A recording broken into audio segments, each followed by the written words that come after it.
Is there a reason why the cosmos exists? What about life? Is there an alternative order in the universe? One that's not the same as the one that the human mind has placed there? What, in its most fundamental sense, is the self? Is the human body composed of more parts than what meets the naked eye? Do we truly have the ability to choose what we do? These are some of the most perplexing questions we face as a species. Since the beginning of history, several philosophers have pondered these problems in an attempt to discover solutions. Only a few have been successful. In this gripping video, you'll witness some of the philosophers whose thought has helped us discover solutions to some of life's most pressing questions and dilemmas. One of the early philosophers whose ideas have helped us understand life is Socrates. Socrates, who was recognized for being a philosopher with an acute intellect and a strong physique, did not produce any written work. However, he was the inspiration for the Socratic method, also known as the dialectic method, which is considered to be one of the most prominent ways of understanding the nature of knowledge. All the information we have about Socrates comes from the conversations that he had with one of his most renowned students, Plato. More than 20 centuries after the dramatic events surrounding Socrates' death, the dialectic method is still the most prominent instrument in the field of philosophy. In philosophy, the quest for an accurate definition of a component is at the heart of what is known as the dialectic approach. When you make a submission in support of, or in opposition to, an argument using this approach, you're not implying that you have a deep understanding of the nature of knowledge. Instead, it means that you're capable of highlighting deliberate misconceptions on the subject in question. By using this dialectic method, you'll be able to identify misunderstandings and develop the ability to acknowledge ignorance. Socrates passionately opposed injustice in all its forms at a huge personal cost. His trial and subsequent death by drinking hemlock after his conviction for corrupting young men and not believing in the city's gods are reported by Plato in the gripping dialogues Apology, Credo, and Phaedo. Through his dialogues with Plato, including Apology, Credo, and Phaedo, Socrates comes across as an individual of formidable character and charisma. The second philosopher whose thinking has greatly benefited humanity is Plato. There are few thinkers whose ideas have influenced Western philosophy more than Plato's. Plato believed that mathematics was an important introduction to philosophy. It is rumored that he even expelled students who had a challenge with comprehending mathematical concepts from his academy. Plato founded Western civilization's first multi-subject institution of higher learning, known simply as the Academy. The Academy continued to function for another 9 centuries, till Emperor Justinian issued an order to have it shut down, ostensibly to safeguard Christian truth. Plato's understanding of the form and extent of knowledge, also known as the theory of forms, was used as the official model of Christian theology until the 13th century, when European philosophers and theologians rediscovered translations of Aristotle's works. The theory of forms is best captured in one of Plato's dialogues, known as the Republic. While Aristotle's metaphysics came to define Christian thinking throughout history, the Church is still Platonic in numerous ways. Plato argues through his theory of forms that everything that is indeed real is definitely not the objects we interact with in sensory experience, but are actually forms which can only be grasped intellectually. For you to understand the theory of forms and its essentials, you first have to identify what exactly Plato's forms and essentials are. The third philosopher whose thinking has helped us understand how to navigate life is Aristotle. Plato's most famous student, Aristotle, was a sharp thinker and careful observer whose ideas had a profound effect on the development of philosophy. Aristotle was the most decorated student of Plato. Around 15 centuries after his death, Aristotle was regarded as the definitive authority on all topics other than religion. This general perception may have hampered the progression of science more than it helped it, given that science cannot assume that something is a fact simply because some authority says that it is a fact, even if the authority in question is Aristotle.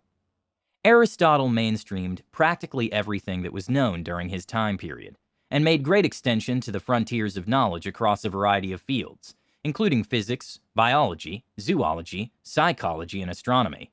Aristotle is credited for expanding the boundaries of what was known at the time in the field of philosophy, particularly in the areas of ethics, politics, aesthetics, metaphysics, and logic. Aristotle urged his audience to make use of knowledge that was accurate about nature and the things that nature contains. For the sake of developing a theory, he emphasized that one must get this knowledge by direct observation in order to be successful. He went on to say that one needs an in-depth explanation and description to have a complete understanding of the natural world. This perspective eventually evolved into the modern scientific view. The fourth philosopher whose thinking has shaped the course of humanity, particularly on the question of faith, is St. Augustine. St. Augustine transferred Platonic and Neoplatonic themes to Christianity. Passed down through the ages to us today, these themes continue to affect the structures of both Christian and non-Christian. Through his mother's encouragement and exposure to St. Ambrose, the celebrated preacher, Augustine was baptized into Christianity at the age of 33. In his role as bishop, Augustine made full use of his abilities as a rhetorician to launch vehement attacks against what he saw as the many heresies that were prevalent during his day. His thoughts were preoccupied with two primary ideas. First, the sinfulness of human nature, and second, the inscrutability of God. St. Augustine believed Plotinus and Plato prepared him for Christianity by exposing him to important Christian teachings and principles. St. Augustine had a deep inclination towards skepticism, and was at one point tempted to believe that nothing could be known. Through the influence of Plato and Plotinus, St. Augustine came to believe that faith is a distinct immaterial reality, and not the mysterious thing that it might seem. It's through St. Augustine's thought that the Christian belief in a non-material, omnipresent God got a philosophical justification. Augustine accepted the Platonic view that there are two realms, an intelligible realm where truth itself dwells, and this sensible world which we perceive by sight and touch.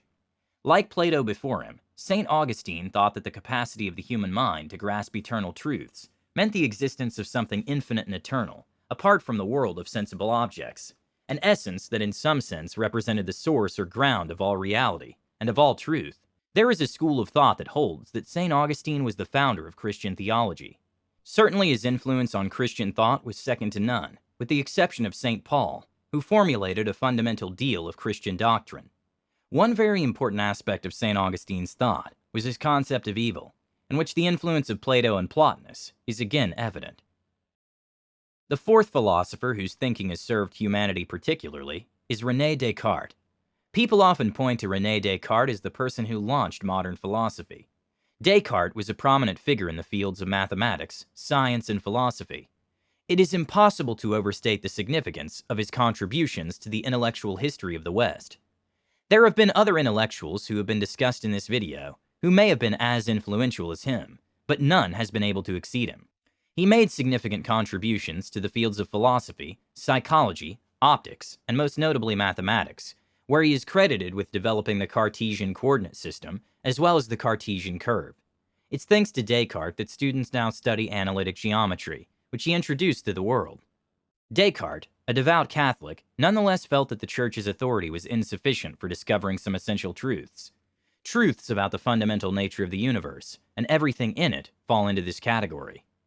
Descartes pondered the criteria by which we determine whether we've attained knowledge, and whether or not we're telling the truth. He asked the question, what should be the standard that one may differentiate definite knowledge concerning issues of reality from inferior findings such as simple belief? Descartes was vitally concerned with skeptical questions as to the possibility of knowledge, but he was no skeptic himself. His interest in mathematics strongly affected his philosophical reflections, and it was his more or less lifelong intention to formulate a unified science of nature that was as entirely certain as arithmetic. He did, however, employ skepticism as a method of achieving certainty. His idea was simple enough. I will doubt everything that can possibly be doubted, he reasoned, and if anything is left, then it will be absolutely certain. Then I will consider what it is about this certainty, if there is one, that places it beyond doubt, and that will provide me with a criterion of truth and knowledge, a yardstick against which I can measure all other purported truths, to see if they too are beyond doubt. The fifth philosopher, whose thinking has helped us find answers to some of life's most pressing questions, is Friedrich Nietzsche. Friedrich Nietzsche studied noted German philosopher Arthur Schopenhauer, and became persuaded that the universe is governed by cosmic will rather than reason. He, however, disagreed with philosophers such as Friedrich Hegel, whose metaphysics was grounded on rational idealism. However, he disagreed with Arthur Schopenhauer as to the nature of the cosmic will. For Nietzsche, the world is driven and determined by the will to power. According to Nietzsche, Western society had undergone worrying levels of moral decay. People had come to lead lives largely devoid of joy and principle.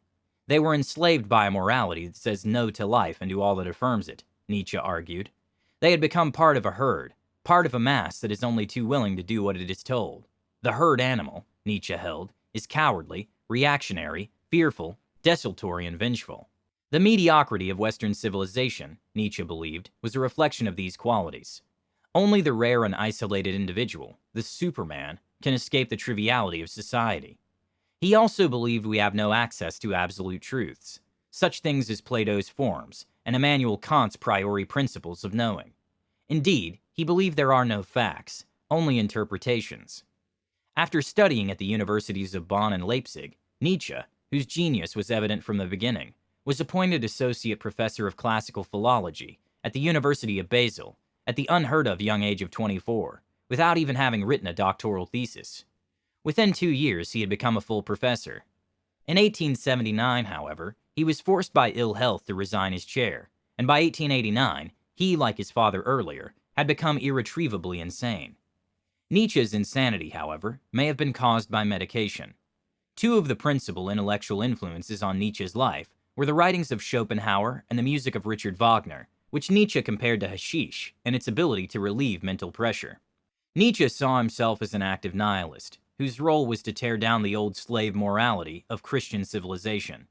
He looked to the Superman, whose will to power would set him beyond conventional standards of morality, a line of thought that later was seized upon, misinterpreted, and misused by defenders of Nazism. The last but not least philosopher, whose thinking has helped us find answers to some of life's most important questions, is Karl Marx. Karl Marx was driven more by the desire to improve society than by the ambition to completely overturn it. It is important to keep in mind that Marx did not think of his work as philosophy. He is often cited for his argument that philosophers have merely sought to comprehend the world, when in fact their purpose is really to transform it. Consider one of the foremost important figures in history alongside Einstein, Freud, and Jesus. Marx offered a description and analysis of the human social and political condition, but he did not present this understanding as the absolute and final truth. Marx reached original economic insights in the middle of the 19th century. It was based on these insights that he predicted an increasingly violent confrontation between the haves and the have-nots. In other words, he foresaw a conflict between the proletariats and the capitalists. The conflict, according to Marx's prophecy, would end with the inevitable victory of the proletariats and the collapse of the ultimate capitalist system. Marx was certain that the revolution would begin in the nations that had started the Industrial Revolution, namely Britain, France, and the United States, and then spread like wildfire to the rest of the globe. His prediction turned out to be accurate. Throughout the course of the 20th century, people from all walks of life, from ordinary citizens living on the streets to rulers of states, adopted a Marxist perspective on economics and history. In conclusion, it's quite easy to go through life without ever stopping to think about the nature of time, or any of the other questions raised at the beginning of this video. This is particularly true if one doesn't have a particularly inquisitive mind. However, philosophy invites us to think about these questions and examine the influence that they have on our daily lives, as well as our society. I hope that this video helped you learn about how knowledge has changed over time, and about the philosophers who have helped shape our world, and find answers to some of the ethical questions that influence our lives. Well, thank you all so much for watching. Make sure to give this video a thumbs up and subscribe if you haven't. With that said, have a great day and see you in the next one.